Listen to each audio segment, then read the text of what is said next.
আজানের সুর মাঝেও শুনেছি ও নাম। আল্লাহু আকবার।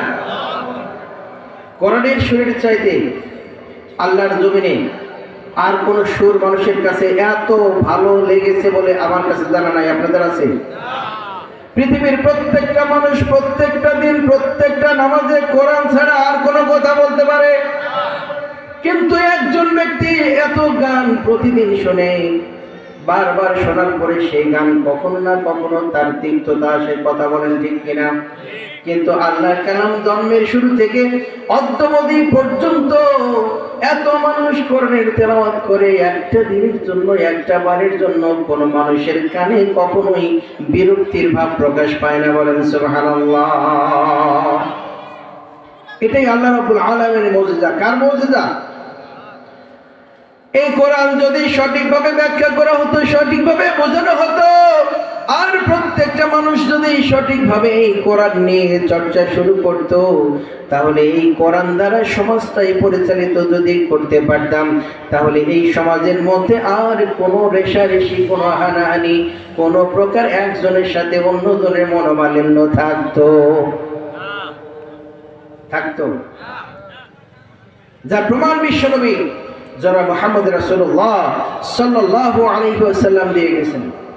রাসূলুল্লাহ সাল্লাল্লাহু আলাইহি ওয়াসাল্লাম সাহাবাদেরকে নিয়ে সামনে নিয়ে আলোচনা করতে করতে এক সময় বললেন, ওয়া মিনান নাসি মান আহাল্লাহ, ও আমার সাহাবারা, তোমরা জানো মানুষের মধ্যে এমন কিছু মানুষ আছেন যারা আল্লাহ রাব্বুল আলামিনের সরাসরি পরিবারের অন্তর্ভুক্ত। বলি সুবহানাল্লাহ।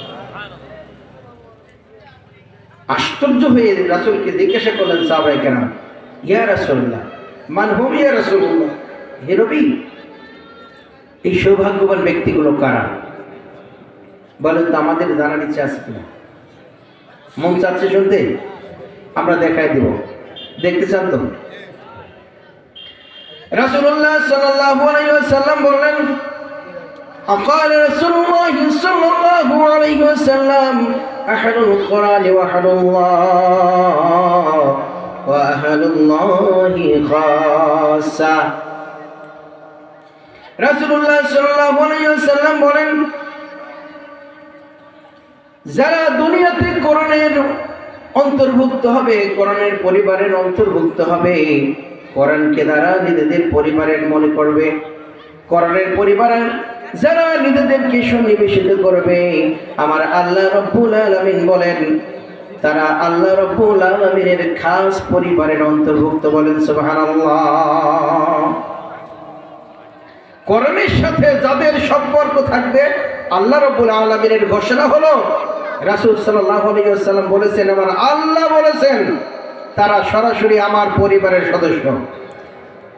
সুবহানাল্লাহ পড়ব না? শুনে কি খুব খারাপ লাগলো? আল্লাহ পরিবারের সদস্য হতে চাই না? কারা কারা হাত তোলেন? আলহামদুলিল্লাহ, সবাই হতে চাই তো? চাই তো?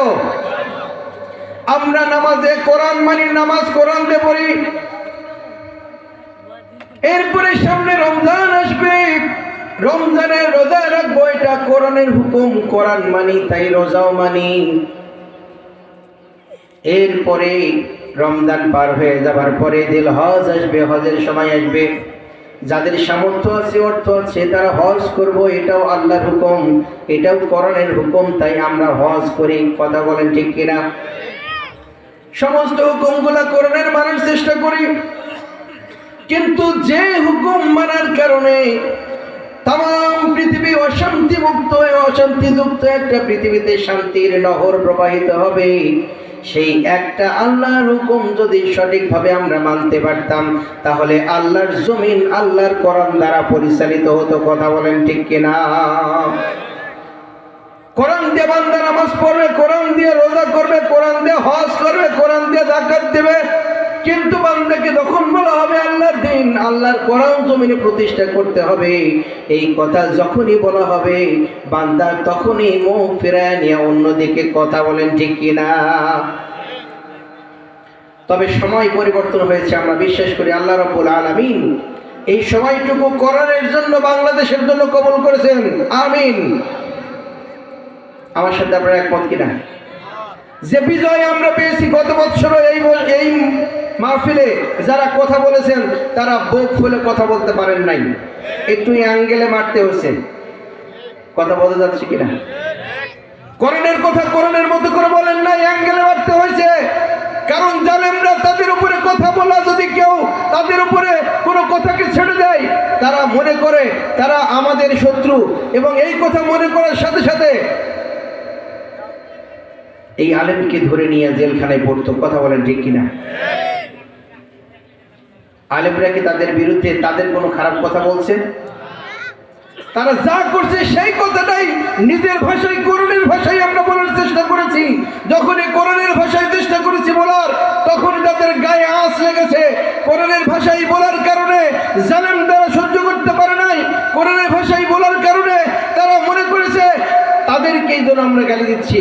আমরা বলেছি আবু জেহেল খারাপ, আমরা বলেছি নমরুদ খারাপ, আমরা বলেছি ফেরাউন খারাপ, কিন্তু আবু জেহেল, নমরুদ, ফেরাউনকে গালি দেওয়ার কারণে বাংলাদেশের এক শ্রেণীর মানুষ ছিল, তারা নিজেদের গায়ে পেরে নিয়েছে এবং মুসলমানদের উপর, আলেম ওলামাদের উপর জুলুম করেছে। কথা বল ঠিক কিনা? আমরা মনে করি তারা আমাদের নামে মুসলমান হলেও তারা কখনোই আল্লাহর কোরআন অনুযায়ী মুসলমান হতে পারে। আমার সাথে কি আপনারা একমত? আবু জেহেল খারাপ এই কথা বললো যদি আপনার গায়ে লাগে, তাহলে আপনি আল্লাহ রাসূলের উম্মত নাকি আবু জেহেলের উম্মত? ফেরাউন খারাপ এই কথা বললে যদি আপনার গায়ে লাগে, তাহলে কি ফেরাউন খারাপ, আপনি কি আল্লাহ রাসূলের উম্মত নাকি ফেরাউনের উম্মত? সারা জিন্দেগি ভর যদি নামাজ পড়ে নামাজ হবে। আবু জেহেল, উতবা, শাইবা, ফেরাউন, এদের কি গালি দেওয়ার কারণে, নমরুদ কি গালি দেওয়ার কারণে যাদের অন্তরে জ্বালা হয়, বুঝতে হবে এরা আর যাই হোক মুসলমান নামধারী হলেও এদের অন্তরটা ওই আবু জেহেলের সাথে লটকানো। কথা বলেন ঠিক কিনা? আমার ভাইরা, আল্লাহ রাব্বুল আলামিন সেই সকল ফেসিবাদের হাত থেকে আমাকে রক্ষা করেছে, আপনাকে রক্ষা করেছে, এই দেশটাকে নিস্তার দিয়েছে। কিন্তু এই দেশটাকে সাজানোর জন্য আমাদের আবার নতুন করে সাজতে হবে। কথা বলেন ঠিক কিনা? আজকে আবারও ফেরাউনদের সুরে, আবু জেহেলের সুরে, ওই সকল ফেসিবাদের সুরে যারা কথা বলার চেষ্টা করছেন, আমি তাদের পায়ে হাত দিয়ে বলি, ভাইরা, আমাদের অনেক ভাইয়ের রক্তের বিনিময়ে নতুন স্বাধীনতা আমরা পেয়েছি। এই স্বাধীনতাকে নতুন করে আবারও আপনারা নষ্ট করার পায় তারা করেন না।